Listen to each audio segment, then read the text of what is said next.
Hey, bonjour à toutes et à tous. Avant de me lancer dans le sujet, je me présente rapidement. Moi, c'est Timous et ça, c'est ma toute première vidéo. Je vous demande donc de pas trop être exigeant.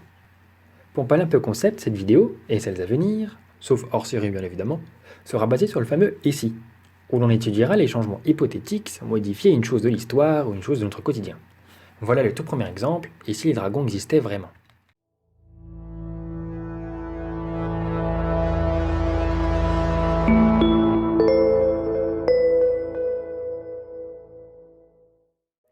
Tout d'abord, qu'est-ce qu'un dragon? Pour ceux qui ne le savent pas, et ce qui m'étonnerait un peu, un dragon est une espèce de lézard géant, qui aurait des ailes, des griffes, et qui cracherait du feu. C'est une créature issue de nombreuses mythologies, notamment les mythologies occidentales et asiatiques, où sa représentation varie en fonction des civilisations. En Chine, il est le symbole de vie et de puissance, alors qu'en Grèce, c'est le protecteur de trésors. Contrairement aux cultures asiatiques, le dragon européen a une image de grand prédateur. Même esthétiquement en fait, si vous êtes fins observateurs, les dragons occidentaux et les dragons orientaux ont une apparence assez différente. Les dragons asiatiques sont plus longs, ils ne possèdent pas vraiment d'ailes, mais sont tout de même aériens. Et on retrouve cette représentation surtout en Chine, au Japon, en Corée et au Vietnam, où ils symbolisent souvent le climat. Par opposition, de l'autre côté, les mythologies grecques, nordiques et celtes représentent les dragons comme une créature reptilienne soufflant du feu. On retrouve d'ailleurs régulièrement, dans les contes occidentaux, l'histoire d'un vaillant héros combattant un dragon féroce, où il est l'allégorie du mal. De plus, on retrouve des notions de dragon dans certains ouvrages religieux, où ils incarnent le mal absolu.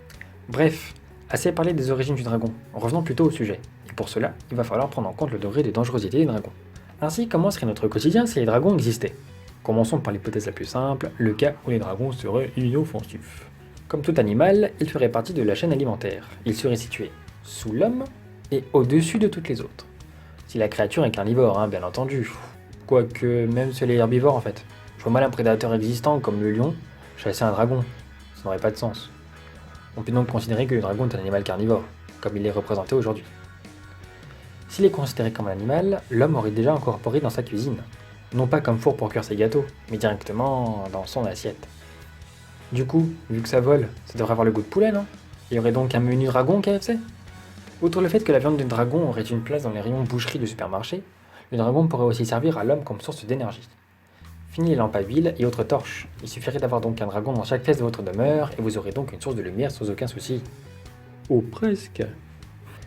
Finalement, imaginer notre monde avec des dragons pas trop dangereux, c'est pas si intéressant que ça. Et si on parlait de choses vraiment intéressantes?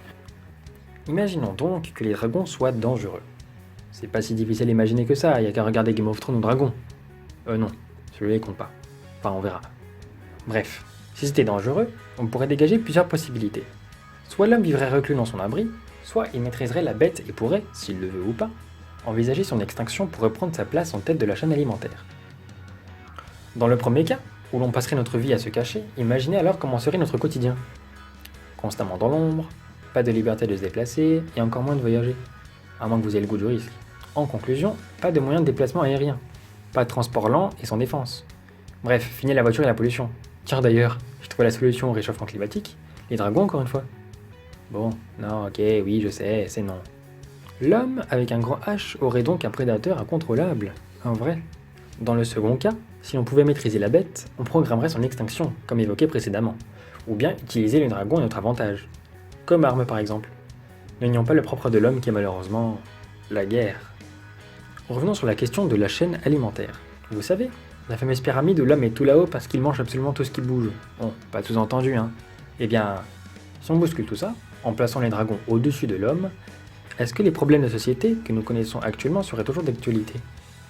Je veux dire, l'homme serait plus uni face à une menace commune. Le racisme existerait-il si nous faisions face à une menace qui mettrait en danger la survie de notre espèce? J'espère que cette vidéo vous a plu les copains.